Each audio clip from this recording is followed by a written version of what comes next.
Nga Prishtina të hënën janë nisur pakot me flet votime në rreth 60 shtete për zgjedhjet e 28 dhjetorit në Kosovë. Nga Komisioni Qendror i Zgjedhjeve kanë bërë të ditur se pakot do t'u dërgohen rreth 58.000 votuesve të regjistruar për votim me postë.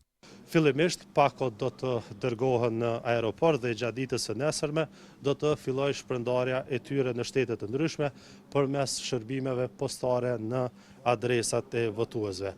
KQZ njofton se gjatë javës në vijim do të përmbyllet i gjithë procesi i dërgimit të këtyre pakove me fletvotime për votuesit jashtë Kosovës. Votimi përmes postës përfundon më 27 dhjetor 2025. Në çdo dërgesë postare është vendosur nga një numër i veçantë zhurmimi dhe është dërguar votuesve të regjistruar, të cilët mund të shohin vazhdimisht vendodhjen e pakos së tyre me fletvotim. Është e rëndësishme të theksohet se votimi përmes postës përfundon më 27 dhjetor. Kjo periudhë votimi vlen vetëm për rreth 58.000 votuesit e regjistruar jashtë Kosovës dhe që kanë përzgjedhur të votojnë përmes postës.